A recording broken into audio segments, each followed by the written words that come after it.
So, good morning, everybody. Welcome back to the second day of the Weizenbaum Conference. I very much hope that you already had very lively discussions already yesterday, and also maybe an evening full of exchange.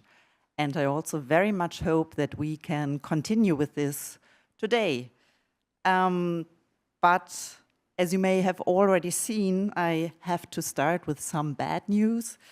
Unfortunately, Louise Amour, who's actually planned for the keynote this morning, fell ill and can't be here with us today. But there's also some good news, which is that we are more than happy that Alexander Campolo has offered to step in, and this on very short notice, actually, on Friday, which is just perfect for us because Alex and Louise have co-authored several papers, which are, at least to me, among the most important papers of the last years. So they have worked together, for instance, on a paper titled A World Model on the Political Logics of Generative AI, and on another one, which has the title Politics of the Prompt, Government in the Age of Generative AI. And the good news is actually that Alex Campolo will present both of them today here in a talk at the Weizenbaum Conference. But let me also introduce Alex to you a bit more. So Alex is a postdoctoral researcher at the Algorithmic Societies Project in the Department of Geography at Durham University. His work draws broadly from the history of science and technology and social theory, which helps him to explore the implications of machine learning on society. He has received his PhD from New York University, and he has previously worked as a postdoctoral fellow at the Institute on the Formation of Knowledge at the University of Chicago and at the AI Now Institute. And by the way, he's also managing 3 kids, which is why he can't be here with us today in person. But we are so happy to have you, Alex. And so a warm welcome, and now the floor is yours. Thanks so much, Anna. Thanks very much. And yeah, before starting, I would just like to echo what Anna said and to communicate how much Louise regrets not being able to be here in person. But I do hope that I can do justice to some of the work that we've done together, along with some of our other excellent colleagues on the Algorithmic Societies team. And I really appreciate the patience of the organizers and of you in the audience for doing the online talk, especially with such short notice. And also, on a happier note, I wanted to share our excitement with the kind of imminent or ongoing launch of a new research institute at Durham called the Leverhulme Center for Algorithmic Life, which we hope can be a place for research and exchange with institutions just like the Weizenbaum-Institute. And we're just starting to build this out. But I did want to mention that one thing in particular is that the center is currently accepting applications for visiting fellowship positions. So if you would like to come and collaborate with some of the researchers that we have in Durham, we now have a kind of a more formal way of making that happen. So, I know the northeast of England is not Berlin, but it has its own charms as well. Right. So given the timing of this conference, we thought it would be an interesting opportunity to reflect on and also look forward from some of the collaborative research we've been doing at Durham for a little while now. Some of this resulted in the paper which Anne mentioned, titled A World Model on the Political Logics of AI, which was co-authored in 2024 along with Louise and my colleagues Ludovico Rella and Ben Jacobson. And I guess, to me, even though it sounds incredible to say, 2024 feels like a long time ago. In the original call for the conference, Florian and Anne wrote a line that I think could sound like a small detail, but it's really stuck with me. They said, "Yet, since the release of Gen AI, society has had little time to adapt to these new developments, and so has research." To me, this sense of so little time, or even temporal acceleration, captures something important about the current zeitgeist around generative AI. In my own experience, researching the historical, sociological, and epistemic dimensions of machine learning, I find it difficult to avoid trying to stay on top of the latest model releases or benchmark results. And of course, more dramatically, we hear this constant drone of voices from Silicon Valley discussing their personal near term timelines for the advent of things like artificial general intelligence, recursive self improvement, or perhaps the replacement of all professional white collar work, among other things.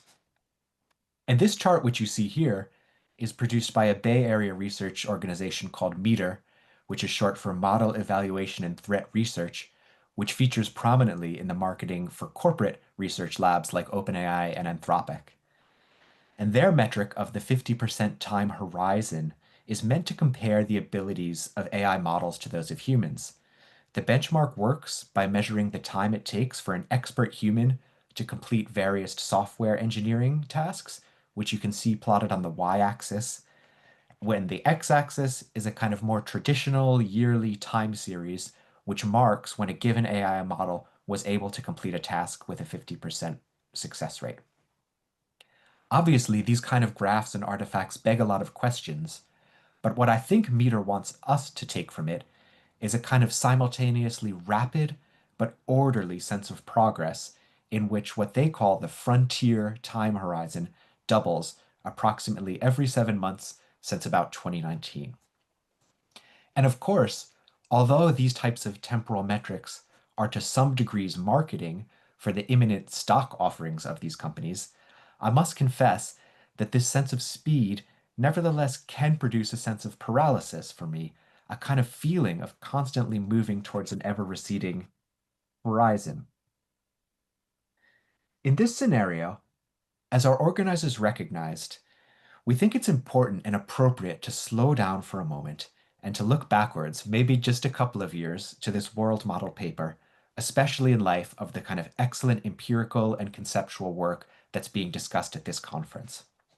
So in this talk, what I'd like to do is just explain and reflect on some of the key ideas and arguments of this work.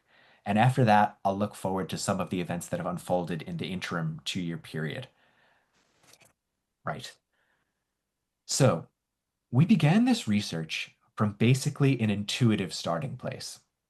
Like many people, I think it was following the release of OpenAI's GPT-3 model, we were quite impressed by the capability of this new class of models to produce fluent outputs, lifelike images or texts. And in our view, this capability remains the kind of dominant public understanding of generative AI, although to us it immediately begs questions. For instance, when somebody says that a generative model is one that produces fluent outputs, I wonder what this actually means. Is fluency here something like deception? Is it parroting training data, as an influential critique goes? Or is it possible that our inherited linguistic and cultural notions of fluency are changing in light of our interactions with these models? That we're currently creating new norms and values of fluency as we interact with their outputs. However, our starting place was somewhat different than the everyday understanding of generative AI. As a group, we wanted to critically engage with these models beyond kind of phenomenological experiences of the outputs. And in fact, one of the things that inspired this change of perspective was a critique of generative AI, or large language models, which was articulated from within the machine learning community. This critique has been made by many people over time, but it was expressed recently by an authoritative but somewhat heterodox figure, the computer scientist Jan LeCun. For LeCun, some of the apparent strengths of large language models are actually weaknesses. Specifically, their need to process vast corpora of training examples in order to account for rare events or combinations. From his perspective, a better model of artificial intelligence would be a system that could learn, like humans and other animals can, from relatively few instances. For LeCun, theoretically, what would make this kind of rapid, adaptable learning possible is what he calls a world model engine, which would dynamically adapt all sorts of essential background knowledge acquired early in life dynamically to new or rare situations. So the engineering challenge then would be to make a kind of qualitative break from the LL paradigm and move towards these world models. Now, we as critical scholars don't really take a position in these debates. We're not for or against world models or LLMs. Rather, what his intervention led was a reconfiguration of our own conceptualization of the kind of normative and even political stakes of generative modeling practices. For us, instead of using a world model to criticize the limitations of generative AI, of which there are, of course, many, we wanted to think about the distinctive ways in which these models shape worlds. So here, the world is kind of no longer an objective given, appearing as it does in LeCun's diagram, which you see here, almost as a kind of afterthought, overshadowed by this massive brain. But rather, it would be a model in a kind of productively ambiguous sense, which this word has, at least in English. On the one hand, there is the representational sense of a model, which is quite familiar, perhaps from the philosophy of science, a simplified representation of some target system to be used for understanding or manipulating it. But on the other hand, a model also has a normative sense, an object that should be imitated, an exemplar. And if you're interested in this normative sense, I've done some work with a colleague called Katja Schwertzman that sort of explores this idea of examples a bit further. But the point is, by reconsidering LeCun's rather polemical intervention in this light, we began to ask how we might analytically connect these two senses to understand how the technical operations of generative AI creates a distinctive picture of the world in which these outputs are epistemologically meaningful and politically or ethically actionable. So, to address these types of questions, our research group began with a collective close reading of the technical literature on generative machine learning. I'd say beginning roughly in 2015. I apologize for the poor quality of the photographs you see here. I don't do a great job of documenting the research processes, but this was a really fun thing to do. And basically, the result of this process was the identification of four logics or kind of conceptual lineages that we think have come together under this heading of generative AI. I'll go through these four aspects. The first is quite obviously this idea of generativity itself, from which the class of models takes its name. I'll explain this logic in slightly more detail and then go through the next three a bit more schematically. So beyond the notion that generative AI is able to kind of make or produce outputs, generative modeling, in a more restricted scientific sense, refers to a way of conceptualizing what a machine learning model is actually modeling or its target, its object. Broadly speaking, for a long time, the favored approach in supervised forms of machine learning was called discriminative modeling. Here, a prediction is made by learning to directly associate a set of inputs with a set of known output labels so that the algorithm can identify the boundaries between them. Slightly more technically, we could say that a model learns to directly map an input and predict a label. Given an instance of a four-legged animal, predict the label cat or dog. And it's important to note, I think, that we don't have a kind of perfectly teleological story here. There are very good mathematical reasons for preferring this kind of modeling. It's simpler, it's more computationally tractable, and it represents the task in quite a direct way. So to paraphrase the machine learning pioneer Vladimir Vapnik, he said, we shouldn't try to construct a more complex problem in order to solve simpler ones. But there are many domains where it's not so feasible to create these kind of labeled data sets that make this discriminative form of modeling so effective. A major example was text scraped from the internet. In the absence of labels, researchers turned to a different way of modeling called generative modeling. So here, instead of mapping and predicting the relationships between inputs and labels directly, the goal of a generative model would be to underestimate the underlying joint probability distribution of the entire data, often using a quite general learning objective. Um, this is a kind of famous one, which is basically to predict the next token given some previous sequence of tokens. If this objective is sufficiently tractable in general, it can implicitly, so the thinking goes, capture many of the other conditional dependencies which occur in these really large data sets. So a narrower task, for instance, like translating French text into English, would then be just considered one slice of this underlying distribution which has already been modeled in terms of the next token objective. The next token can even be thought of as a kind of target label here, but one that is not fixed in advance by the researcher. One notable consequence of this form of modeling is that once we have modeled such a rich underlying distribution, we can then sample from it to produce unobserved data points, which nonetheless are formally like others in the dataset. Or we could use this underlying distribution to predict the likelihood of a given data point. And although these generative techniques have been around for a long time, the use particularly of next word prediction in generative language models has proved very, very effective, and I would say is closely implicated in the rise of the kind of contemporary class of what we'd call generative AI today. And despite frequent appeals to a data-driven empiricism in machine learning, to us, it seems clear that this generative approach to modeling entails both kind of metaphysical and perhaps even political commitments, even if these sometimes remain implicit. What does it mean to conceive of the phenomenal world around us as some sort of finite sample of an unobservable underlying joint distribution or data generating distribution? In our article, we tried to illustrate each of these aspects of generative AI with an example. In the case of generativity, unfortunately proved to be prescient. We analyzed AIP, a then experimental AI platform for defense and military applications being marketed by the American technology firm Palantir. Now, what was interesting to us was that parts of this platform actually involve the discriminative types of modeling.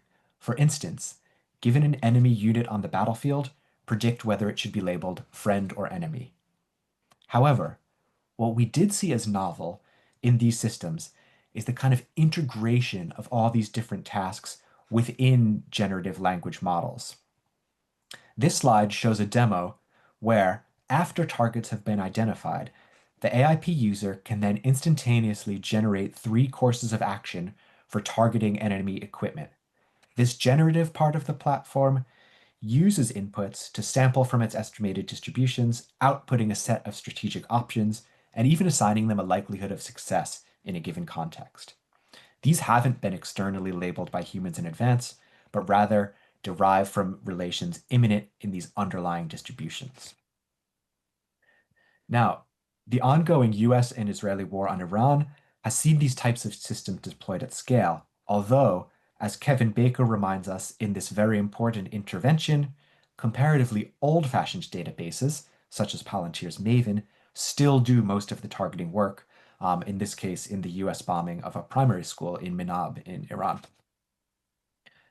Still, with these caveats in mind, we continue to see evidence of generative logics in this conflict and in other places.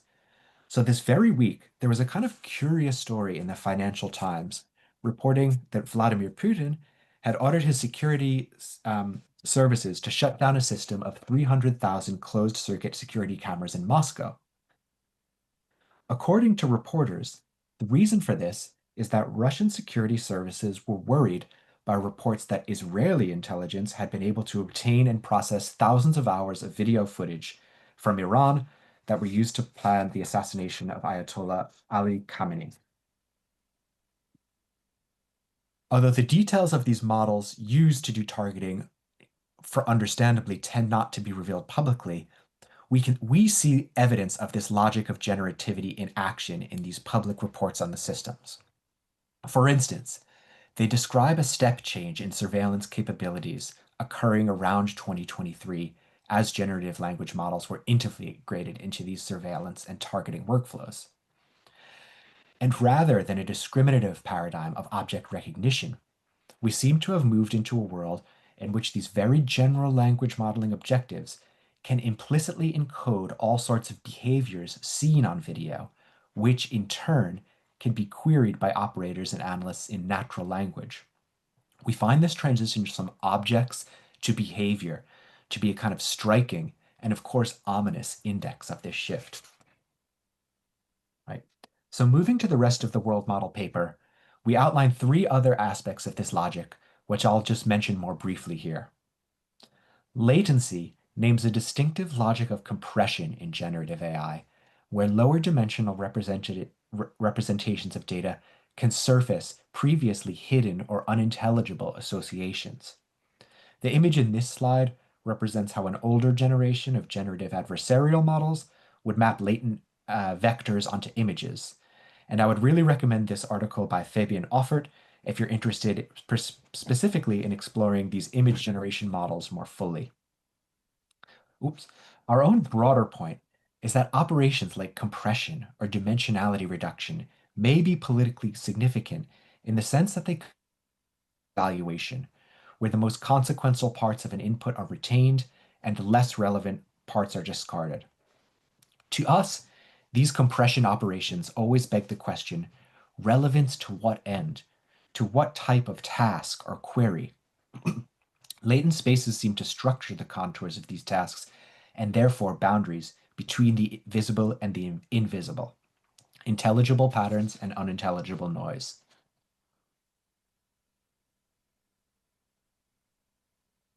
A third aspect of this political logic concerns the ideas of sequences and orders. As with the aspect of latency, we see these operations as producing certain types of intelligibility, especially in language models. Sequences, of course, are a very intuitive way of thinking about prediction and modeling, especially for linguistic data. Given some set of things that have happened before, predict what happens next. Many neural network architectures, such as recurrent neural networks, were developed precisely for these types of sequence modeling tasks. Most people know that a very significant innovation associated with generative AI was the adoption of so-called attention architectures. In our view, what was significant about these autoregressive architectures is that they marked a kind of qualitative change, realizing a long-held ambition of natural language processing, which was to learn patterns or dependencies over much longer ranges in texts. These global, sometimes nonlinear dependencies allow models to capture information far beyond the immediately preceding letters or words. And at least in a formal sense, what we see as distinctive in this sequencing and ordering logic is simultaneously an ability to map distant patterns, but then also to reassemble them to order the production of outputs. In modeling worlds this way, what's being generated seems to increasingly come from afar or at a distance in ways that might not be accessible to our immediate forms of perception. The final aspect that we considered in the 2024 paper concerns zero-shot learning, which refers to what researchers term an emergent capacity for models to perform tasks that are not encountered explicitly during training, for instance, in the form of a labeled dataset. In the machine learning literature, these capacities are thought to emerge with scale of the models, the number of parameters, the amount of training data, and the amount of compute used to train them. Now, this capacity clearly relates to ideas like generativity. When you model a joint underlying distribution rather than a discrete set of supervised tasks, it becomes possible to slice through it in different ways, depending upon the behavior that you're looking for. Zero-shot learning also provides an entry point into some of our research groups' more recent work on prompting. While many people have an intuitive idea of prompting as a sort of command or dialogue that one has with a language model, from the perspective of the machine learning community, a prompt is understood as a natural language exemplar or specification of a desired task. It is the input on which a natural language model, or on which a language model's output is conditioned. Therefore, what might appear to us as a kind of naturalistic query in fact represents a way of slicing through these underlying distributions, of navigating latent spaces, or assembling certain sequences on the basis of long-range dependencies. In our work on prompting, we look at the example of a language model designed to help civil servants here in the United Kingdom. Clearly, this is a kind of more direct instance of generative AI being used in a recognizably political context. But we also believe that in future research, it could be very interesting to pursue a line of study of prompting as a kind of basic sociological category. Could it be, for instance, like this notion of command in Max Weber's very famous definition of Herrschaft? Is the prompt the form in which we will command language models, and by extension, those who are used and governed by them? What would make this way of governing behaviors distinctive? For instance, I've frequently referred to this notion of a task throughout this presentation, and also emphasized that prompting is how tasks are specified in generative AI as opposed to being modeled by a distinct labeled dataset.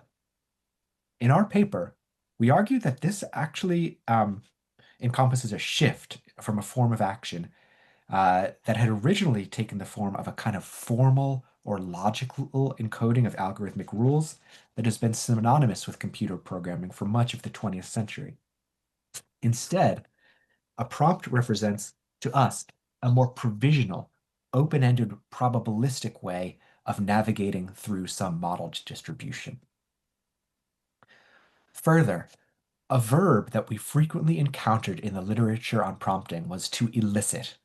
For instance, this survey on prompting methods describes the prompt as a kind of query designed to elicit or draw forth a certain type of output from within the language model. In short, we prompt models to elicit desired responses or behaviors. This word in English we find to be quite evocative in our own sociological and political senses. For us, it suggests a model of power in which control is perhaps not exercised over subjects from the outside, but rather is drawn out of the latent spaces through our own interactions with models. In some ways, it's even a limited form of power. To elicit, for us, seems very different than the total discretion of the imagined sovereign decision, for instance. Rather, we collaborate with generative AI, iteratively formulating and refining our prompts until we can get them to traverse the underlying distribution to produce an output that meets our expectations, even if we are not quite sure what these are at the outset. So while the use of generative AI can certainly allow us to make decisions with more speed and accuracy, these decisions are all circumscribed within the distributions estimated by the model. In this sense, as I think many people have noticed or felt, generative AI does not so much produce new things out of nothing, rather it samples or interpolates from these distributions, instead of the kind of imagined total autonomy of the political exception or singularity. Generative AI traverses these distributions, admittedly large and complex ones. Finally, the sense of eliciting as drawing forth or actualizing a potentiality brings us back full circle to the world modeling discussion which inspired us critically in the first place. It seems to be how worlds are brought forth from these models. Right? I'll start to wrap up now. First, one thing that I think is important to do looking back on these studies is to acknowledge some of their limitations. By focusing primarily on the genealogies of generative machine learning models themselves, our analysis is, of course, somewhat one-sided. You'll have noticed that the vast majority of references come from the machine learning literature itself, making our story a somewhat internalist one, to use a kind of STS term. We've benefited, of course, so much from other researchers who work on kind of complementary aspects to the things of study, which I'm sure have been mentioned many times at this conference, but I think are worth stating, right? The materialities and infrastructures necessary to train and run generative AI models, and of course, their associated environmental impacts. The labor of people who continually produce and not only label training data, but increasingly express their preferences in order to train reinforcement learning mechanisms that are now integrated into generative AI models. A third thing would be the kind of distinctive venture and asset-based political economy of AI. And finally, we're also starting to try to think about the emerging geopolitics of AI, which seems to be shaping a new neo-mercantilist world order structured by techno-political rivalries between countries at different distance from the so-called technological frontier. Methodologically, I would say our work tended to abstract from the technical systems themselves, linking ideas that we found there to quite a different sociological or political level. And it would maybe be making it would be worth making our kind of sense of politics a bit more explicit here. Um, it's maybe a sociological one. We're interested in understanding how models produce distinctive patterns of behavior in people and things. Or if you prefer this language of governmentality, we want to understand how models conduct conducts. We would fully admit that there's a certain degree of speculation in this initial derivation of concepts, categories, and typologies. These, of course, must always be tested in empirical research on how generative AI is actually being used in diverse communities and contexts. Our hope is that we can give other scholars and researchers conceptual schemes, perhaps for organizing their data, or even the inspiration to develop better, more valid, and incisive concepts than the ones we ourselves have developed. And as a kind of closing point, one thing that we've noticed throughout our study of generative models is that there are actually seem to be feedback loops between these critical concepts, the social use of generative AI, and model development itself. In other words, I think these internal and external sides do come together because it's only when models are widely used in social contexts that pathological behaviors, so like hallucination, become intelligible. And these divergences between model behaviors and social and cultural expectations, in turn, become the focus of the machine learning community to develop all kinds of strategies to measure their prevalence and mitigate them. In this way, I think it would be fair to say that we need to think not just of the effects of generative AI on society as moving in this one causal direction, but rather as this kind of complex and reflexive process. And I'd really like to hear from the audience about how these dynamics occur, perhaps in your work. So thanks very much for your attention. I'll stop here.